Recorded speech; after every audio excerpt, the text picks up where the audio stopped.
Hi, everyone. Welcome to Serious Topics. I'm Kristen Calabrese, and that's Joshua Astor. This is our space, and we are excited today to be having Aaron Maier-Carretero and Iva Gueorguieva talk about Aaron's amazing work.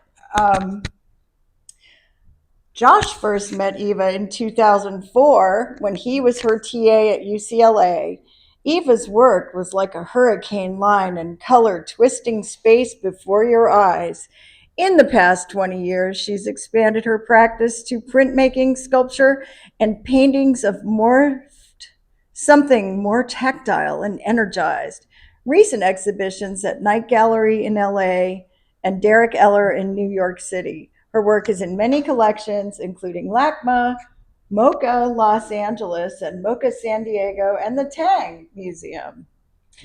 And this is Aaron Maier-Carretero. We first met Aaron at the Ann Harris's show here at Serious Topics through Terry Myers, who's also here.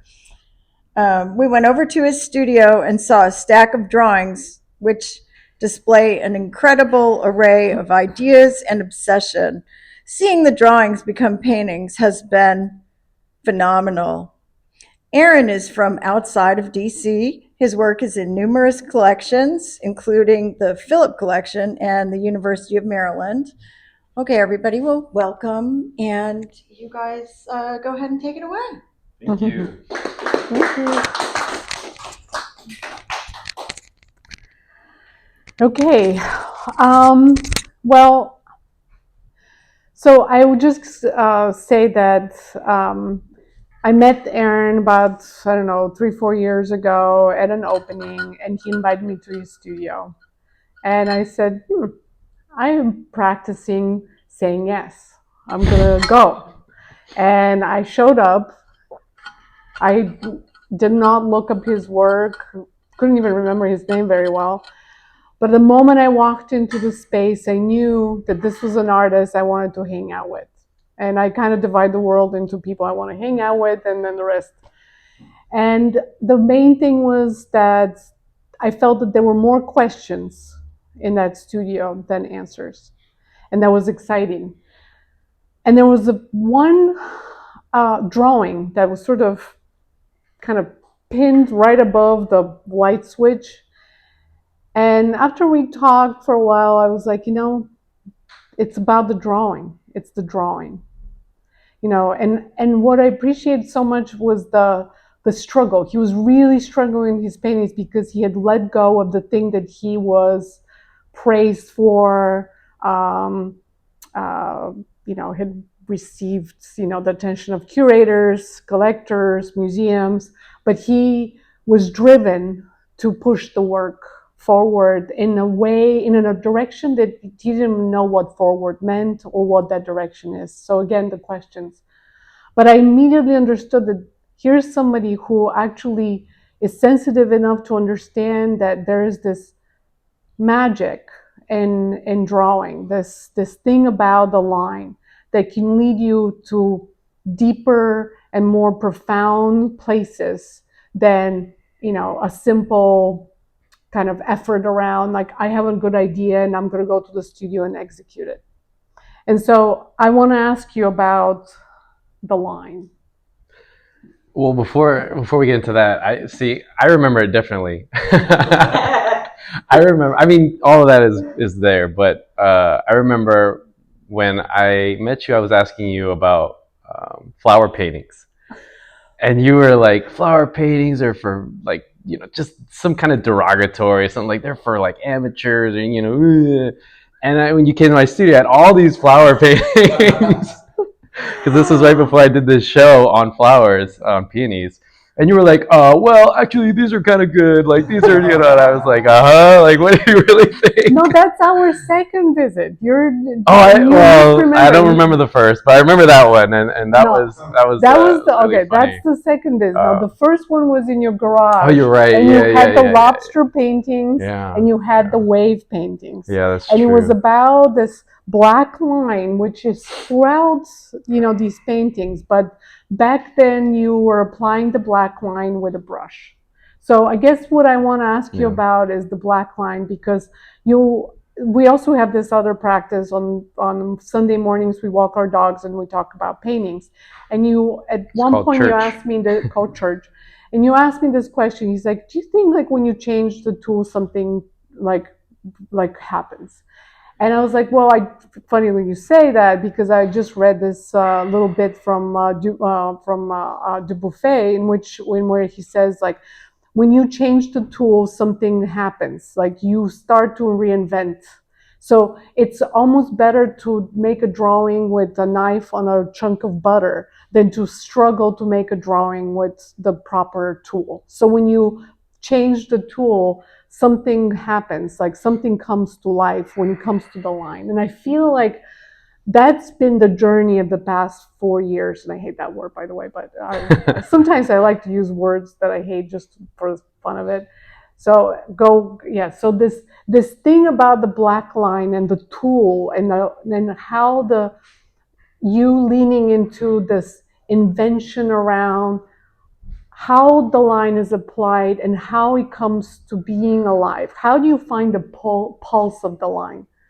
It's through dance and rhythm. Like I remember struggling to be like a conceptually brilliant artist because I had just gotten out of art school and was I tried to think my way into art. I tried to like find a very clever way to make an art piece, and it was hard, it was miserable, but I was dancing at the same time. I was doing this form of dance called contact improv, and it was all intuitive basis.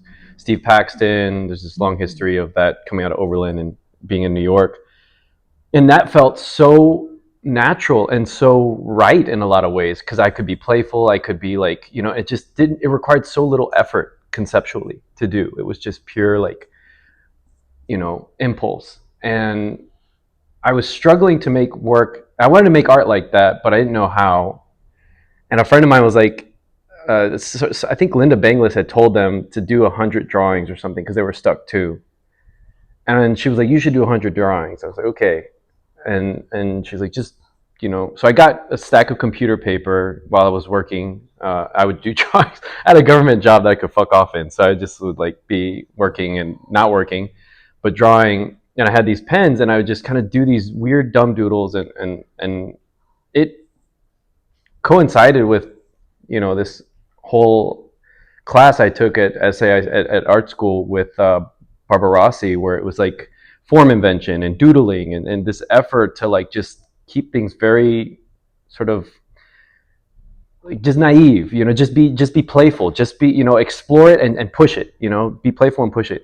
And so the line became this like kind of form of confidence because it started to, like, I would stumble into these images through just like doing it over repetition, and they became like weird, like a taco. I remember one. I had another one that was like a mattress that was like falling apart, and they would just start from like the dumbest doodles, but they became these expanded images that then people were like, hey, there's something there, right? And so that's how it kind of caught fire. But then I set all that aside because I jumped into like narrative painting, and then I got lost in that world, and like I sort of felt this like, oh, like I want to be conceptually brilliant, but I'm not feeling like good about the painting that I'm making because it's like a trap, to be stuck in narratively driven painting about my identity.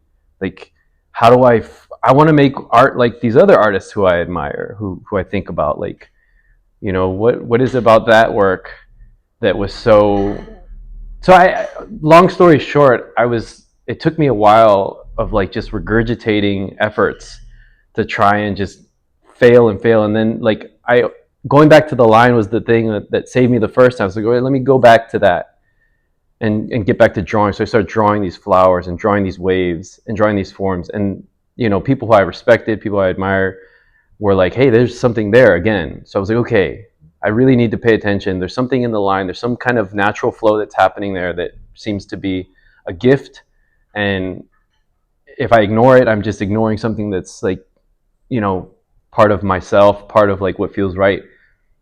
And the long And of the hard part has been accepting that, like, for a while I was like, oh, art should be hard. It should be a struggle. You should, have to fight for this thing. But it's like, no, it should just be like work that you can tolerate, but that you have to show up and do. And then, like, things will happen. Like, give yourself some grace, but also just, like, show up. And the line has been able, like, that's what keeps me in it, because it doesn't require much to do a line. It's the most simple, basic sort of thing. So it all sort of stems from that as a way to, like, stay in the game, But talk a little bit about how, because the line is here, but the line is made in a particular way. And we talked about how, when you're drawing with a brush, right? The brush leaves obviously like a trace of, it registers like the pressure you apply, the quality of the brush, the pigment, and all of that. But what you've been doing with these pastels is you've been, drawing the mark, but also kind of disrupting the edges. And that's what's really interesting. So I wanted to ask you to talk about that, because we had long conversations about what happens when you disrupt the edges. The smear and all Yes. that. Yeah. So the way that I make these is, like, I use China marker. They're like wax grease pencils.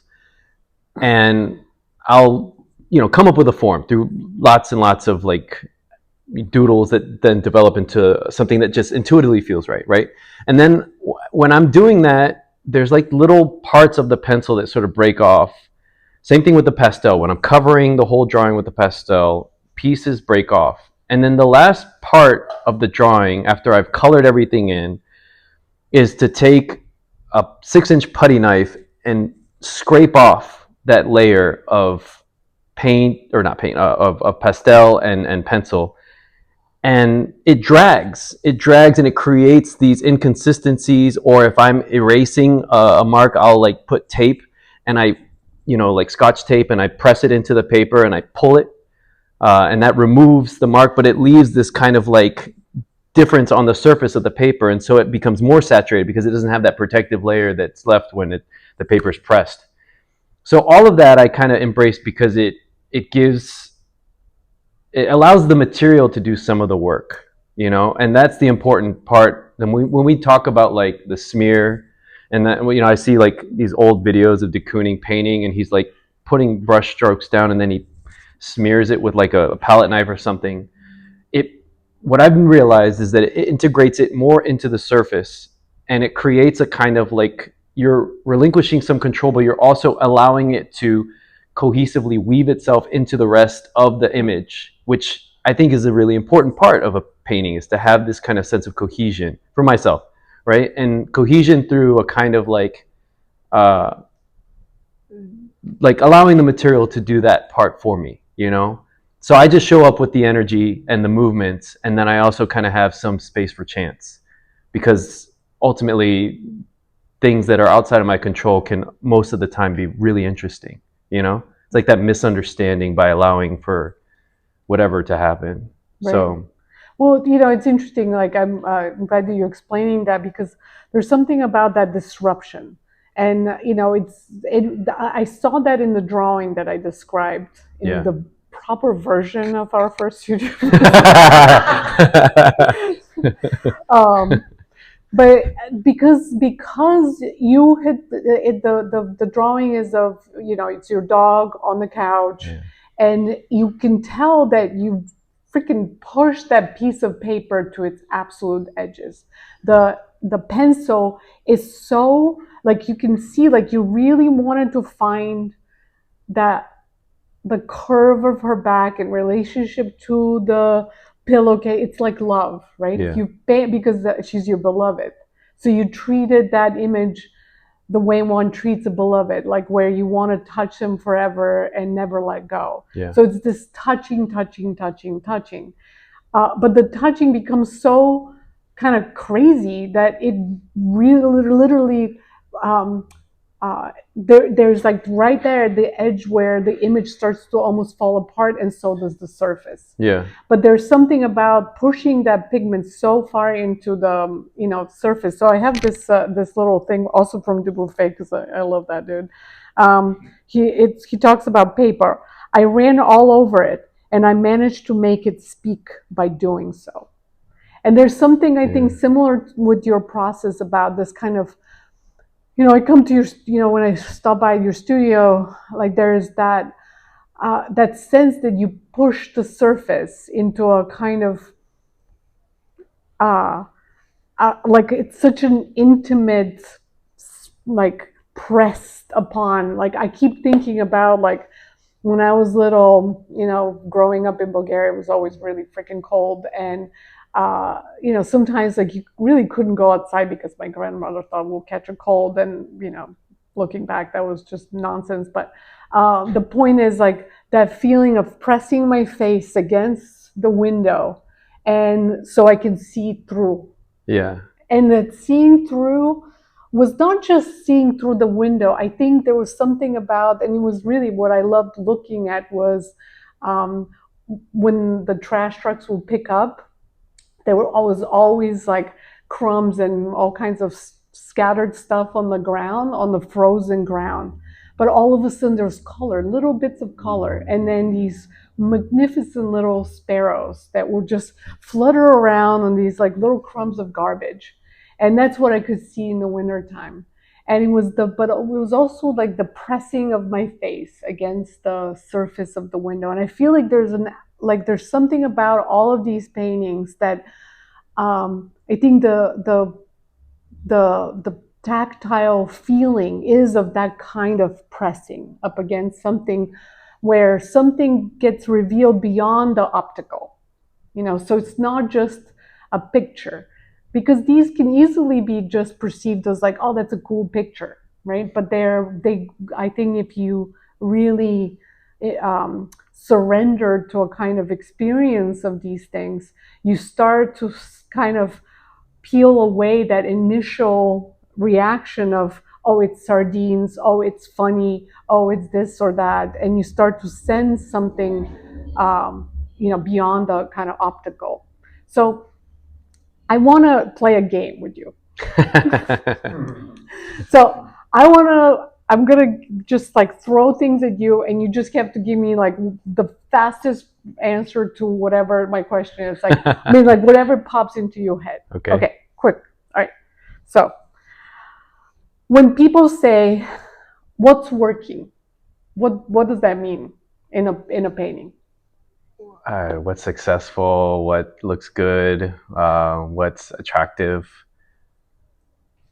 I mean, you want I don't know the rules of this game, but I feel like this is well, I mean, I think it's in regards to my work, yeah? Sure. Yeah.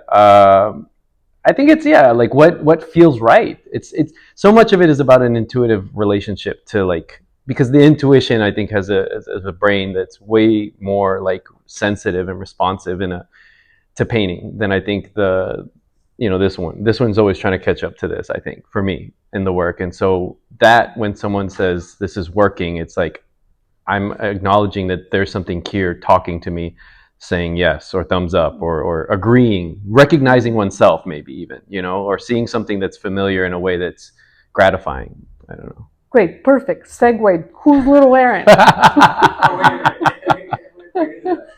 Boom, wow. go. All right. Little Aaron is a 7-year-old alter ego who is a younger version of myself who lives in my head or here.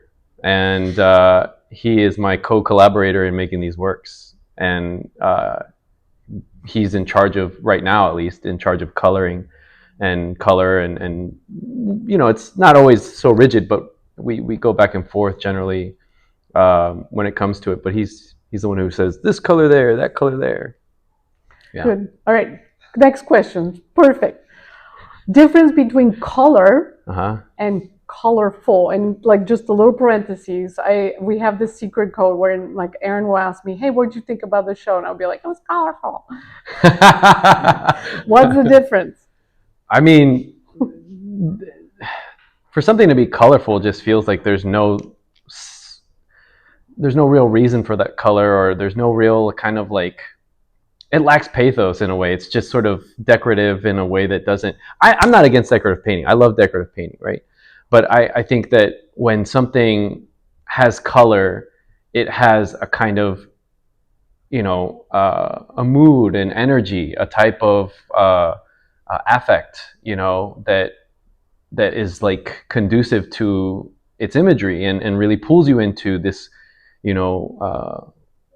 melody or whatever it is. It's the kind of melody of the painting. When you say it's colorful, I think you're just like, it's kind of like shitting on that in a way. It's using it as a device to just sort of, it's insincere. It's not, you know, there's no magic. It's devoid of like genuine spirit and soul. It's just a, so it's not a good thing when I hear you say something's colorful. I'm like, oh, that's too bad. It's, Well, because what it's the color, there's color here, but Yeah. it's so specific, and I think that's something, that's a word, and part of the game is to kind of unpack some of these things that we as painters, or we tend to use, like things like specific. I remember Stanley Whitney, who was my grad professor, saying it's not specific, and I was like, what does that mean? And I still don't know it yet. I feel it again, like that gut thing. There's something about, like, I mean, if you look around the room, that initial thing, oh, it's green, but no, this is such a specific green Yeah. because of its relationship to the brown, because of the relationship, that kind of almost like infectious purplish pink that migrates from the bottom right corner, and then this green in relationship to this green. And so, yeah, tell us a little bit more about, because I know that sometimes little Aaron has some crazy ideas. So was there at any point in these paintings where you're like, shut the fuck up, little Oh, fucker? every one of them. Every one of them. I'm the worst, and I have to shut up. I'm like a stage mom. Or stage parent. Sorry. Well, you don't want them to fail. Right. Well, I'm like, oh, this is so good. You really, and that's where the real, risk comes in, is that I have to trust this process. I have to trust this, this 7-year-old voice inside my head who's saying this, and he gets hurt. His feelings get hurt. If I'm like being kind of like, really, he's like, he starts to get, you said we could, I'm like, all right, I'm fucking up. I need to shut up and just trust you. And like, a lot of these that I'm really like, holy shit, like this one, I was so uncomfortable with like the color choice, and then I was like, fuck, this is so good to me. Like I want to just, wear some of these paintings because I really love the colors, and then trumpet as well, like the stripes with the purple. I was like, all right, shut the fuck up and just do what this voice is telling you to do. Trust in this process, and it's always like, I would say 9 out of 10 times, like I really, really I'm surprised, or I really enjoy the result. Maybe that 1 out of 10, but like, yeah. Question. What's different between style and language? I thought about this because when we were talking earlier, you had let this one slip.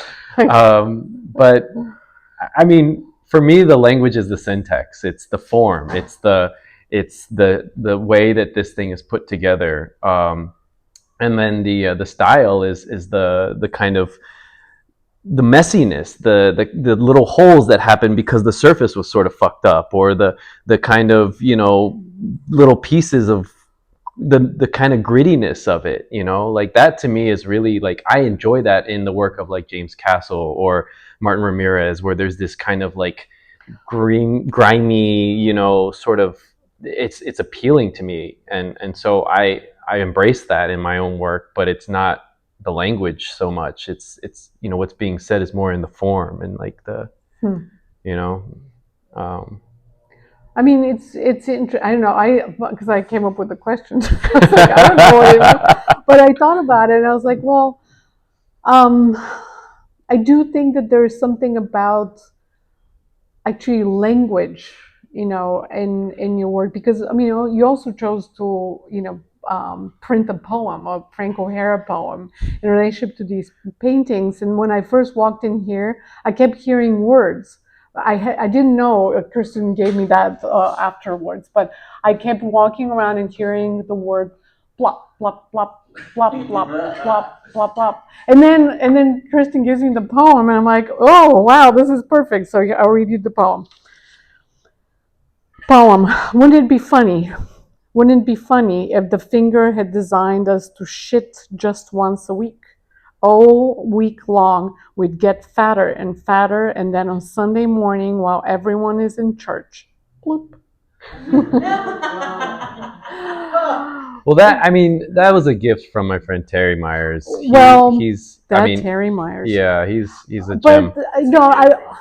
And Frank O'Hara, of course, obviously. But aside from who gave you the gift comes through the universe in the right shape and form. When because I've always been there's some ways in which I think part of our friendship has been like a good friend kind of challenges you. Yeah. And painting is mute and freaking fabulous in its muteness. And everyone wants to talk about it. And then artists get forced to talk about it. And even though, I was a philosophy major and wrote even a senior thesis and used to really love words, the more I learned about painting or wanted to my lover painting took over my well-being, the more words became irritating and challenging and problematic. And sometimes I just wish everybody would just shut the fuck up. Yeah. But you, over the past 4 years, you ask me questions, and there all of a sudden I'm like blah blah blah blah using words, but there's something about your relationship to words that, how do I put it? It's like as though you're like those characters. You're upside down. And, I've shared with you when I was little, my parents took me to the Black Sea and they put me on the beach. And apparently I spent the whole day, for many days on end, looking at the ocean upside down between my legs, to the absolute horror of the various thoughtful grandmas around, because they kept coming around and saying too much blood was going to my brain. But there's something about both the paintings and these images of these kind of architectures that you can go under. There's an upside downness to this world, and I think it does have to do with that way in which your mind is constantly in this agile state of questioning. And this questioning, it's a topsy-turvy kind of questioning. So it's like language that continuously twirls. And I think that's why I become much more interested in, words, or a little bit more comfortable with words, as a result of your constant freaking questions.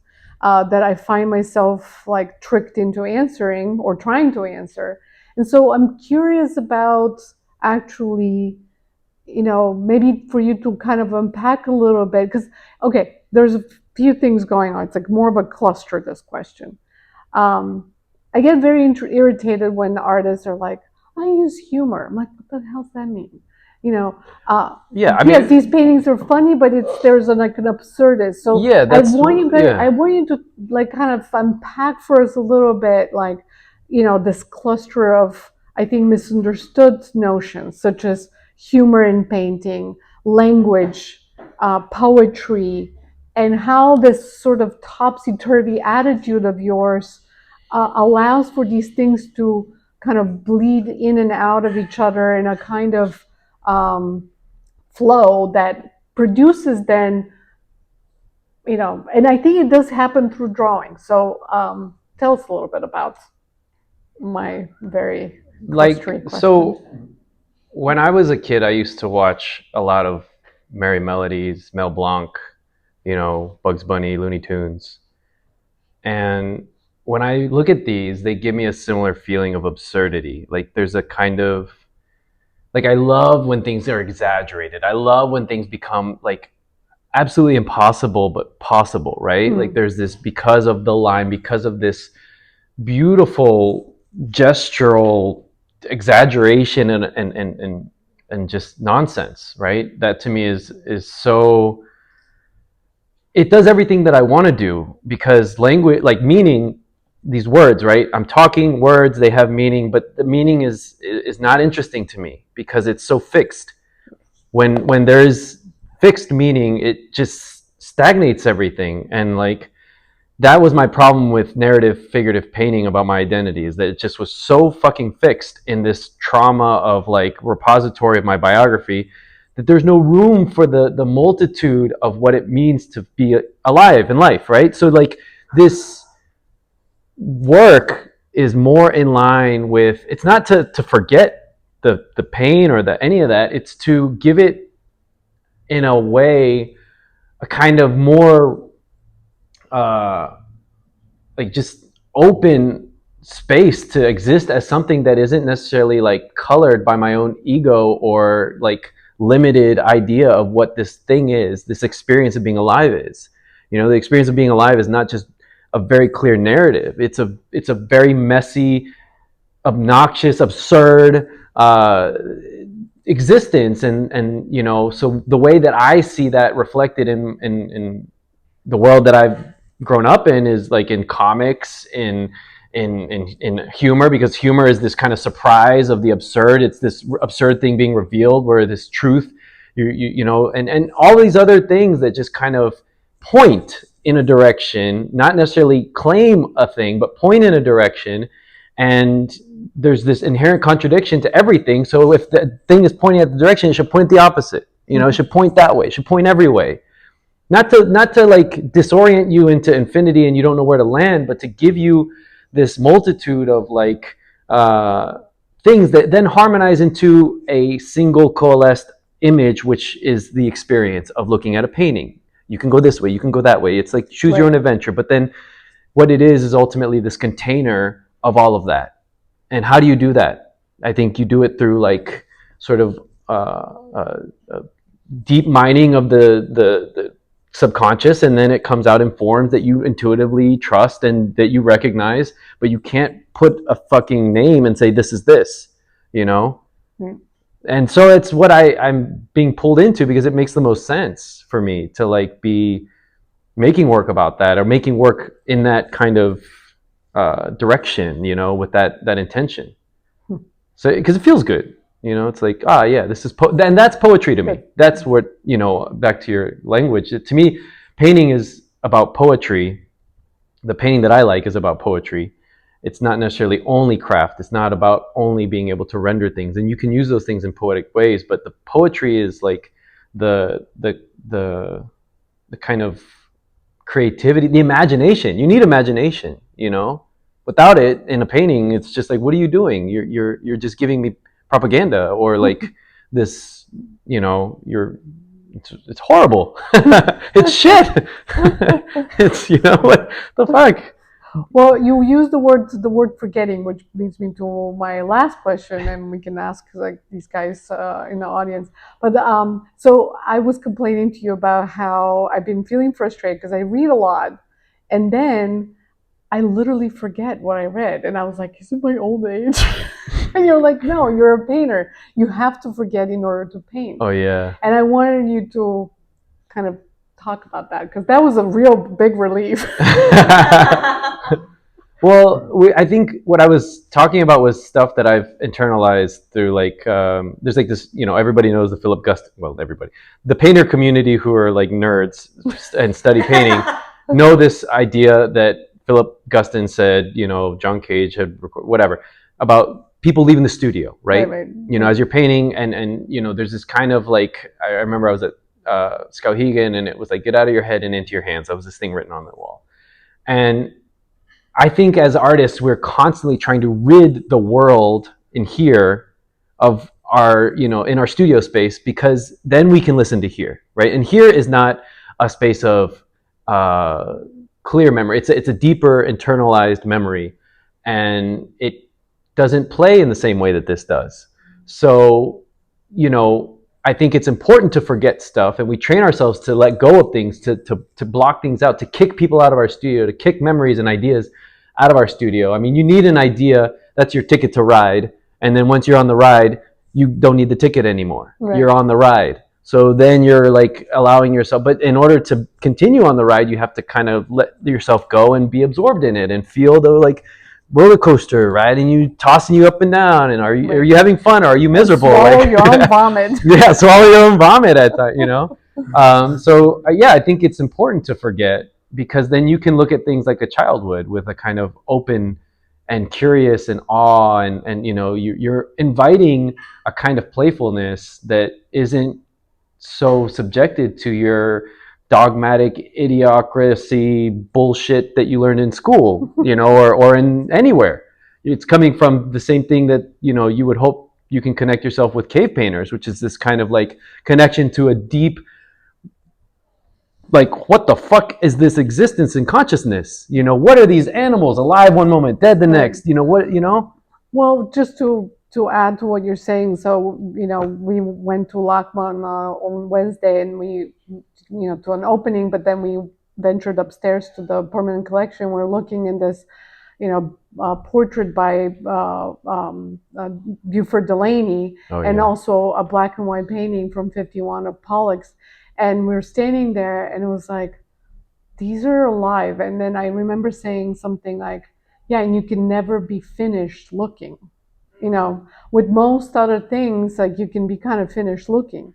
And with painting that's alive in that way, you're never. So it's this interesting thing about the lack of finality. Like, aliveness is a kind of lack of finality, which I think in the West we are constantly misunderstanding, and not in tune to it. Everything here is, a drive towards a kind of finality, success, because that's safe. Whatever. And what painting at its best does, and art I think at its best does, is it isn't safe. It makes you uncomfortable. It should never allow you to rest. And it's kind of, you shouldn't be like, oh, when I looked at those, the Pollock and all of that, I mean, it's uncomfortable because it's just like, it's not giving you anything to just sort of like relax into. It's asking you to do more, to like really kind of think about its existence. It's like, it's kind of haunting in a way. And I think it's good painting does that. It doesn't leave you because it's haunting. It's not resolved. It's not easily sort of,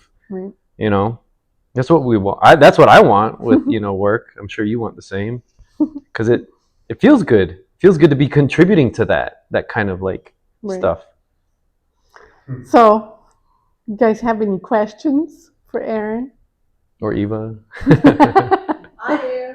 Yeah. Okay, so I feel like, it's funny because there's a painting behind Eva and drawing, and it's called Trumpet, but it looks like a tea kettle and an elephant. So I'm going to say that's the elephant on the wall. And I think there's an elephant in the room. I pass out this poem. There's this kind of, that green painting there is the last wonderful painting that Aaron brought a couple days before the show. It's probably still wet, and it's called Ploop. And he sent me this. He sent me a text message with a screenshot of the Reddit page with this Frank O'Hara poem on it called "Wouldn't It Be Funny" by Frank O'Hara. I printed it out on stationery, and you already read it. Wouldn't it be funny if the finger just designed us to shit once a week? All week long, we'd get fatter and fatter, and then on Sunday morning, while everyone's in church, floop. And, there's sort of a body kind of, like, it's an interesting, there's a lot of subject matter in the show that has a little bit, like, kind of like something a little gross, or, they look very pretty, but there's a few different themes going on. And as the work was coming in, I was forever shocked about, oh my God, the painting is about something stinky, or that's something Shit. gross. Shit, but also like that beautiful painting behind you, which I thought was. Oh yeah, Ballas. Yeah, you want to tell everybody what a bolus is? But you don't know. Bolus is, and I didn't know this either when I was coming up with the title with Terry. He and I were looking at words, and there's this just, it's a medical term. It means, but the way that I like it is when you chew food, when the food mixes with saliva in your mouth, it's called bolus. And it's disgusting, but I love that it's disgusting. I love that it's kind of offensive and perverse, and I love things like that because they're just, they're part of us, and they're the most like uncomfortable thing. Like, we went and saw Pink Flamingos not too long ago, and it's just filled with shit and fucking disgusting stuff. And it's so important to like remember that we are not any better than we think we are. We are just part of this like a dog shitting, dying. I mean, there's so much that we pretend like is just not, polite, or not, and this painting over here. It's like a ball sack head, it's like a set of testicles. And I think a part of me wants to, I feel slight embarrassment about those kinds of things and attaching myself to them. But I also recognize that embarrassment is something that, I inherited from, capitalist bourgeoisie, whatever dumb shit that thinks that polite culture shouldn't somehow like be allowed to talk about shit, piss, cum, farts, whatever, it's just, or stinky sardines, or dick fingers that are in the swastika, formation, or like nothing to me feels off limits, because the problem with like that I see around me is that so much feels like it's off limits, right? And I don't want to feel that way when I'm painting. I think it's just so, I remember looking at, Peter Bruegel, and there's like all these, Barbara Rossi, she was this nun, and she would bring in these slideshows before class, and she had all these images of these like 14th, 13th, 15th century guys with hard-ons. And she would be like, haha, look, they have, like, and she would point at their boners, and I was like, oh, Barbara Rossi, what? And I was like, you know what? Like, years later, I was like, she's fucking right. Who gives a shit? Like, it's funny. It's like, why do I have to like hold myself to any standard when I'm painting? It would be funny if people weren't uptight about it. Right. So I mean, it's good that people are. Yeah. I think and that's what I mean when I'm saying like art shouldn't be safe. It shouldn't be this space where you just like feel like, I don't want my paintings to feel safe. I want them to feel kind of like, rude or a little bit kind of like, fuck you, because not that I'm mad at the world, but I just think that there's like, it's something to like be okay with, Well, I mean, that's okay. So, I mean, there is something though about, because okay, so I was thinking about like, there is this back to like this thing about humor and like, okay, Paul McCartney and Mike Kelly and like all of these sort of like the kind of the bad boy painters of the 90s, they're sort of like, oh, we're going to paint about poop, but I think with your work, there is that, but there is this interesting thing about grace in combination with this, because I think it's not about this like lewdness or whatever, fuck you. It's much more about a kind of acknowledgement of that animal side. Maybe it is like like back to that drawing of Dapple. There is a kind of identification with things that are like roots and poop and dogs. And like, there's some ways in which I feel like you see the world from this, again, that upside down perspective. Like, what does the world look like from the perspective of like, a banana peel? And I think you, in some ways, like there's the grace comes from that.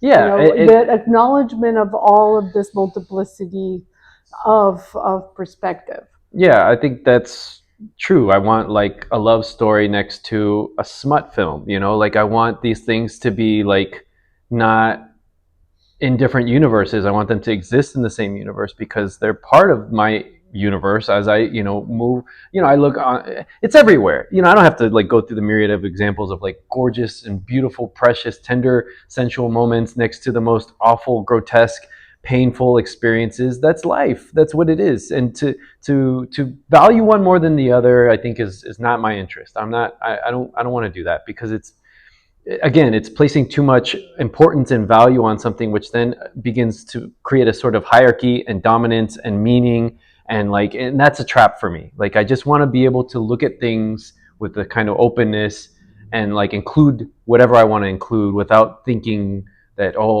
this is, I got him now. No, like, it's not about that. It's about just you know. For me, seeing Aaron bring in paintings every week and seeing the work really mature in real time and really, push all the elements that were happening in drawing into paintings, and then see, actually, even the way you were talking about Aaron, the way you're talking about how pressing, getting the paint to like push in so it's more cohesive, to allow for this shear. There's almost this the line work is pressing in, and yet this poor thing is losing its shit at the same time. And it's beautiful shit, right? And also, this painting has been so, alluring and vexing, because it's a Muppet head with many eyes. It's also the way the line work is happening the same way the rooter one, where the growth in the head is relating more to nature in this, and the arches in this relate to the arches in that. The way you dance around these elements with the same line work, it's your voice through all these, but the way that each painting makes a demand that I am a couple things at once is like to have like a simplified form, but a Muppet with many eyes is also has a certain pathos, because these poor cut sardines. Yeah. But I mean, I feel that is a mind twist, and that as a painter and as someone that has looked at the paintings a lot, it's still very alluring, and it's exciting to see where it would leave off next. The other question I had was, little Aaron someone that came about in the past 4 years? Has voice more? Can you talk to that? Just where it expanded a little more. What was the decision, per se? Well, it was a few things. I was in therapy, trying to rein in a lot of my emotional craziness. And so a therapist had sent me this thing that was like, write a letter to your younger self, and what would you say to them, and what would you tell them about, what it's like to, just this sort of like that kind of work. And then I was watching RuPaul, I think, on something where he had a picture of his younger self on his phone as his background. He was talking about, how he looks at this younger self, and he really just has this kind of like connection to that version of himself. And then I saw this documentary on Joan Mitchell, where she talks about Little Joan, and how there's Big Joan, Little Joan, and Big Joan is the mean, tough, one, and Little Joan makes the paintings. And Big Joan's job is to protect Little Joan. And I was just like, that's fucking cool. Like, that is so fucking cool. Like, why am I not doing this? I'm already like dancing around this by writing letters to my younger self, talking to therapists about, my childhood bullshit with family stuff. All my narrative work was based around my childhood like experiences that were, so why not try and find ways to, so with like the help of like ChatGPT and stuff, I was like, well, how do I do this? How do I navigate that? And then it was a balancing act to figure out how to give this voice, little Aaron, a voice, and give myself a voice, so that one of us didn't feel snubbed. Because I would like say, okay, what do you want to draw? And he'd be like, monkeys taking a shit and peeing. And I'm like, God, this is so stupid. And then it's like, like so stupid, but a lot of it still made it in. But then it didn't have this it just, the line and everything, there wasn't any rehearsal behind the form. And it just fell apart. It just felt too naive and like childlike in a way, where it didn't have this kind of strength from like, a type of craft. And so then I was like, okay, well, let me draw and get the craft. Let's think coloring book style, right? What if I give you these black and white drawings and you pick out the colors where they go? And that's what started happening. He was like, I'm like, what do you want here? What do you want there? How do you want it? Which red? And then it became this like, oh fuck, you're good.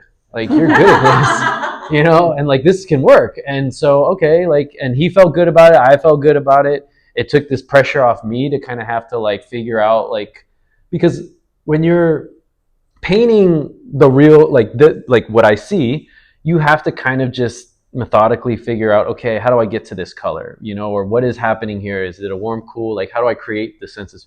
Fuck all that, like that's fine, but like it slows everything down. The energy sort of gets sucked out of the room because it's so focused on, like, unless you're Morandi and you can just channel it in this very delicate way that like really makes sense.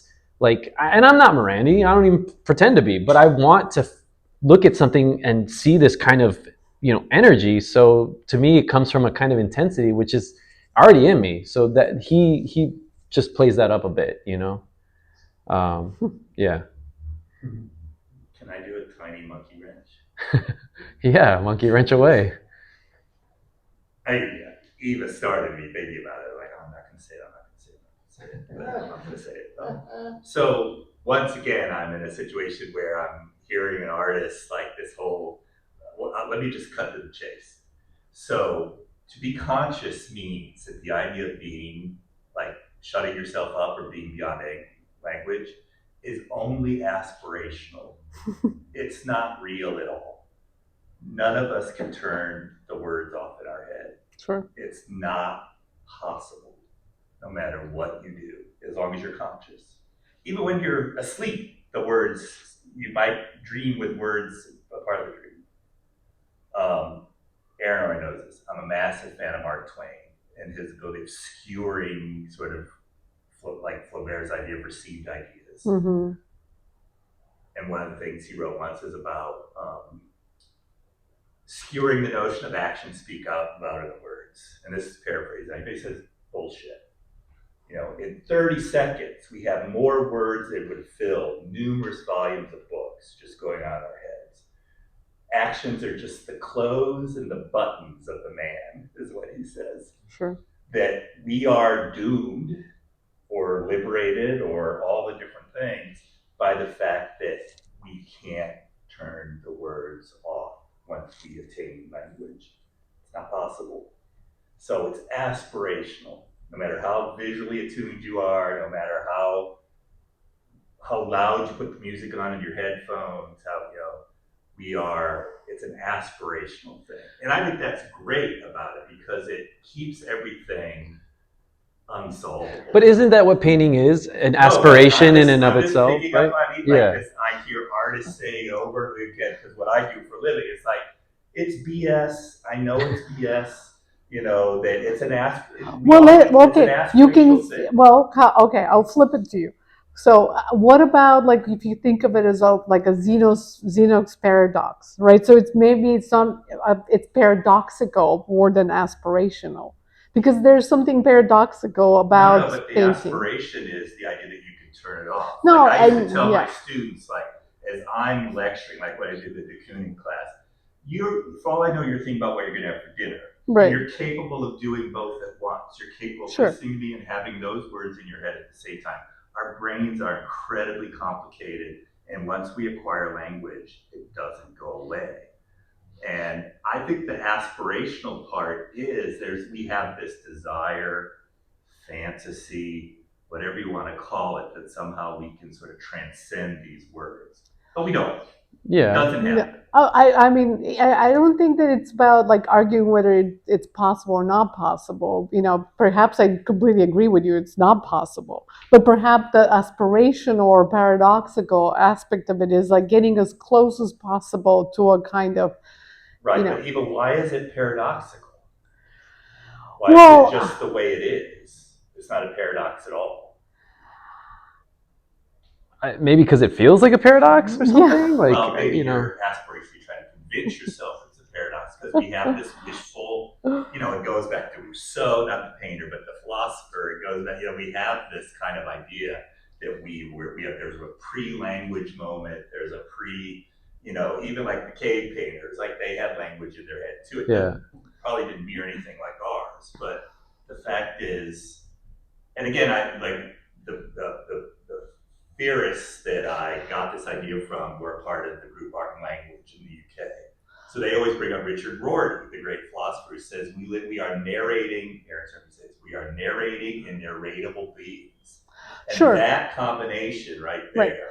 Right. But I is guess the game. right. But the game for me is like, okay, so I know, for example, that children who have in utero have heard multiple languages, right? When they're later on exposed to just gibberish, their brains don't fire up. Their brains are capable of distinguishing any language that Yeah. exists from like noise, right, or gibberish. Right. But what I was talking about with it was more like the ability to make language a little bit more agile, a little bit like to add a few more letters to a word. It's like this playfulness with language. That's a totally different thing than what you said, though, my dear. So I'm just saying, like, okay, if you want to change the rules, we can change. Well, the but rules, maybe that opens up a little bit more of that Okay. space, where it's, the other thing that comes to my mind, and my other caveat is always like the great Hal Foster wrote a great essay called The Expressive Fallacy, and the idea that there's no such thing as expression. There are claims to expression. And the idea of a claim is another kind of aspirational thing.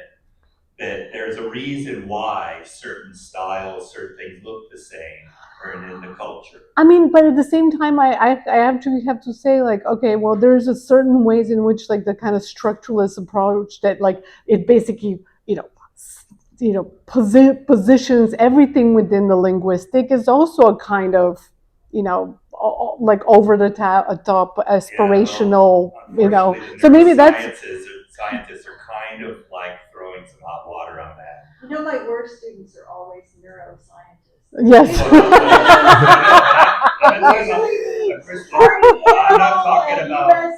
I don't care about students. I'm talking about the people doing the work. They're working now. The ones doing the real work and what we know about. Be very afraid. What we now know about the brain. But what about painting is another language? Images are another language. I am a painter. I am trained in the language of painting. I can read. You just move from football to basketball or something. It's a totally different game. So I think it's a better game. Over here in basketball, I just want to say you painted a spinning shit swastika, and I find it to be beautiful. Whereas, so there's a way that. All right, Kristen, but what if I said is pushing against that? I don't want to push against that. No, but you're acting as if somehow what I said doesn't allow for that to happen. When I didn't say. Oh no, I'm not. I'm just sort of trying to add to the conversation. I just find it, we all have this desire. I do think it's universal. We all have this desire to like turn the words off. I don't. I mean, I like one word. But a lot of people. I said I didn't say I want to turn. I said that I'm skeptical of words. I'm skeptical. I'm not sure that's what you said, but anyway. We'll look at the tape. Well, anyways. Well, any other questions? Or monkey wrenches? Or monkey wrenches? There's gotta be a few more. I will say that you to bring the subject matter back in I'm glad you did that because it was the elephant in the room. We were looking for catharsis. Yeah, that there is all this lowercase c content in the work that is doing a lot of heavy lifting in the room. Yeah, it's true. I am very interested in the woman planting and her head over here. Mm-hmm. The thing is, one thing everyone should know that in between each of these paintings is like 1,000 drawings. Mm-hmm. Yeah. And they go from one thing to the next. It's like the image is doing somersaults in his apartment home studio. What's that mutation? There's something about like the drawing becomes this like engine of mutation and things. I mean, one thing I was going to ask you at one point was about like when I first walked in here, everything felt like these, growth patterns and things growing. And like this one, for example, like there was, the potentiality of like, when you don't know what, like you're looking at a seed and you don't really know what it is. There's a lot of these images that have that mutability about them. You don't know what will happen. Is there another side to that?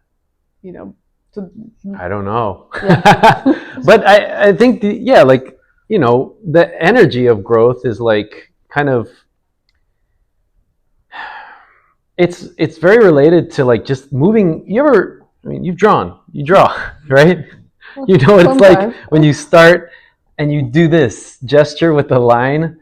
It is literally like this feeling of like zoom, like fucking growth. It's like this energy of like pushing outward, and it's the propelling, it's the moving into space, it's that you're going into the water, you're and it's a direction. And so that kind of energy, I think, is the most fundamental in drawing for me. It's not the points, that's a kind of sort of stalling, but every type of mark making has its own relationship to a type of energy. And it's like a rhythm. Every move in the dance has, so when I start, I don't start with like my eyebrows, I go with like I jump in, like I try to create something that feels good. And this kind of direction, or a circle or arch, to me always feels like a type of beat, and there is this kind of doom, doom, doom, doom, doom, doom, doom kind of thing that it's it's like playing the drums. You want to they're leaps. Yeah, and that arch, that it's always been in my work and all kinds of things. It's always sort of showing up. I think it just happens with people when they're like learning how to make their own signature. You come up with something that feels you, and you can do so much with an arch. You can, it's such a versatile form. They can be the side of a sandwich, the top of a sardine thing, the side of a shit cloud. The fingers, the knuckles, the arch. What about the woman is she planting? Is that a person? That kind of, when I was making that, it reminded me of a couple things. It reminded me of like, there's these women working out in a haystack field. I think it's by Millet. And I remember seeing that image and being told it was important. And so I was like, oh, that's a great painting, not really understanding anything about it. And then, but it was in my English teacher's classroom, and he had it, and I would always kind of look at it, and I was like, oh yeah, I kind of like that. Their arch, their backs are like following the land, and they're this sort of like painstaking, leaning over. And dance, it's such a natural move, to like follow the skeletal structure that kind of also is like how we're always moving in curves. We're always moving like in this kind of elongated curvature, in all kinds of movement. And it's about fluidity. It's about like the kind of, but also in cartoons, they are always like, in this very kind of rounded, soft, but like curved, expanded way. So that's always been appealing to me, because it's like how, it's not like El Greco. His are like very linear explosions of like up, down, like angular, type of like expansions, which are great, but it's a different type of energy. It's not like smooth and like kind of flowy, and I like the flowy stuff. It feels good. It feels me, That brings up a question that you're really interested in movement and the arch. Most of the compositions are central and within the bounds of the canvas. Can you talk a bit about that choice? Yeah, that's kind of an unfortunate consequence of like rehearsing the way that I do. When I'm drawing, I'm like focusing on this subject right now these days. I'm focusing on the composition being this object, and molding its objectness through trial and error, through taking something out, trying this. So to cut it off, maybe I'm not there yet, like it's exciting to think of like that is a whole another world of possibility, right? But the way that I'm moving across the page, like if I were to cut something off every time, it interrupts the rhythm. Because when you have to stop because you're cutting it off the page, it's like stopping in the middle of a beat when you're dancing or music. It can be useful, but you then have to reset. And how do you reset? Well, if I can keep myself moving and close the figure off, and it like becomes this form that's all embodied in one gestural stroke, then it has this hardcore cohesive rhythm. But maybe I need to start cutting them up in half, and then so that you get the rhythm. But and that's the fun part. There's like so many more other ways to explore the form and to push it, to keep pushing it. I think that one is pushing it because it's like it's the only one that really shows a lot of motion, and it kind of goes off the page. Like the arches sort of do like leave the thing, and I remember doing it, and I'd have to sort of reset a little bit.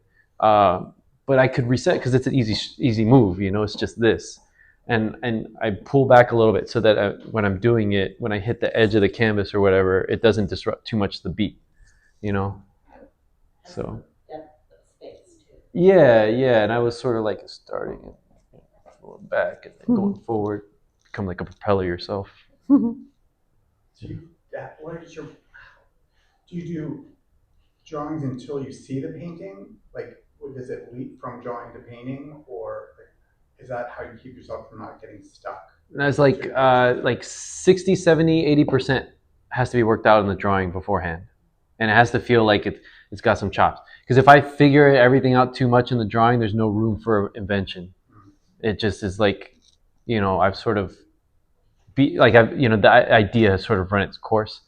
But I think even that's kind of bullshit, because like that's just like I think I could really try, but I lose the kind of excitement wherein like I get to fill in the blanks, and so I'll usually get to about mostly figured it out, and then I'll do sometimes the painting first and then the drawings, or the drawings and a couple iterations and then the paintings. And because I've left it open, there's like it goes this way, it goes that way. The medium, like paint, is so much more plastic than drawing materials can be, and you can wiping, the kind of layering, the opaqueness, all of that stuff comes into like play, and it changes like what makes sense with the structure and that. Is the painting sort of black and white until young Aaron comes in? Yeah. Yeah, usually.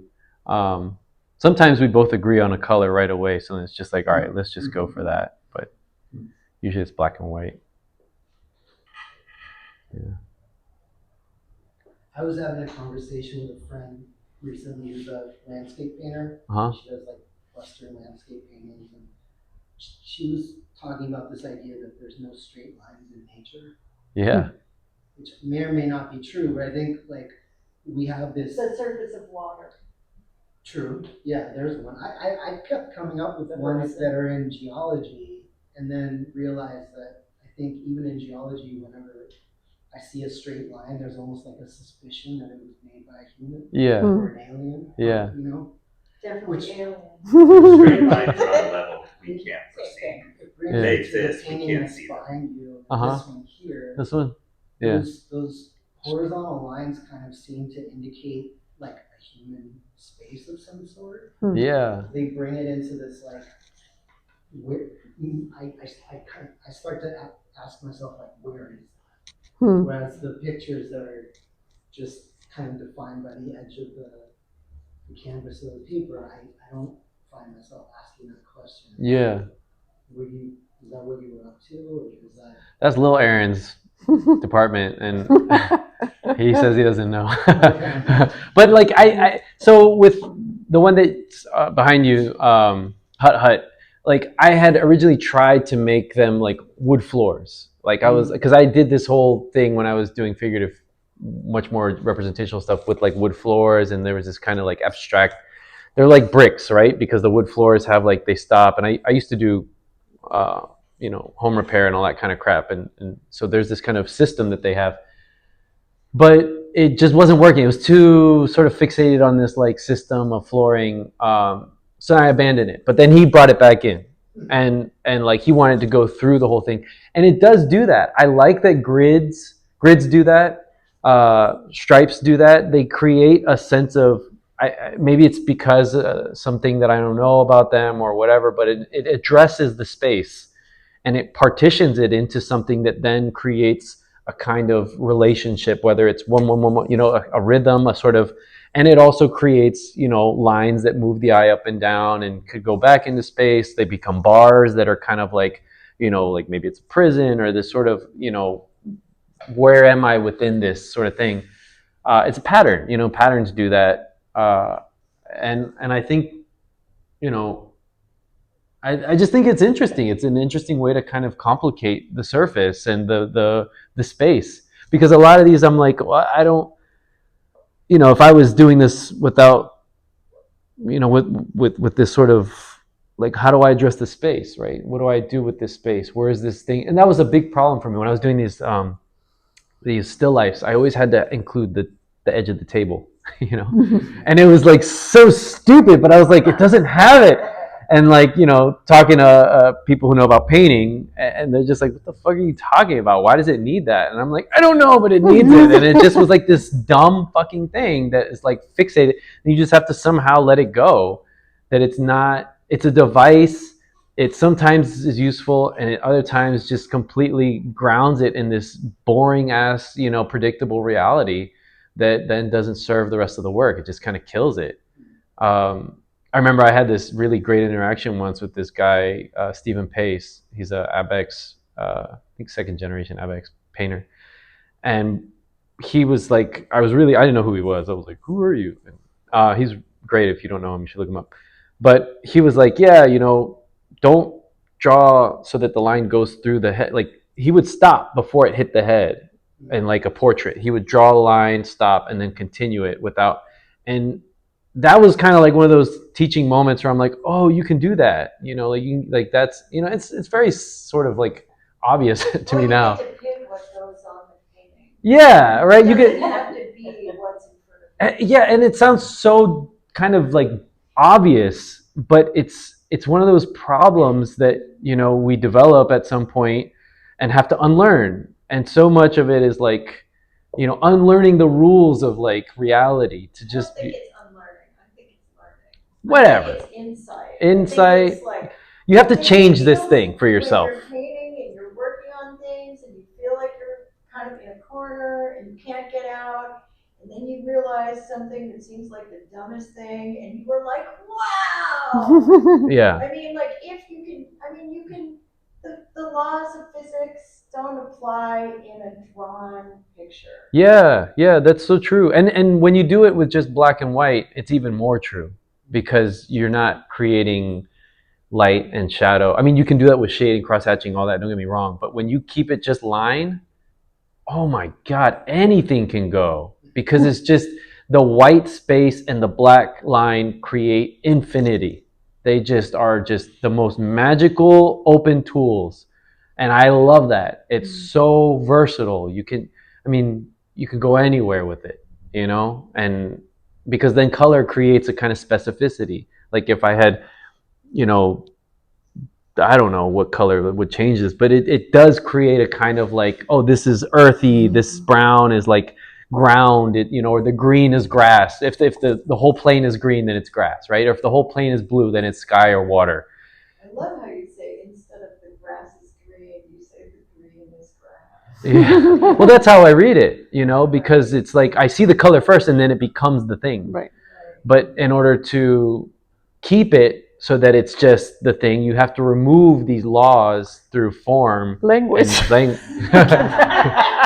True. whatever. I don't know. I mean, that's the best that I got, you know, for you. That's all I got, you know. Anybody else? No? The green is grass. The I green think is that grass. The green is grass. I think that's That's pretty good. The green is grass. All right, guys. Well, thank you so much. Thank you, guys.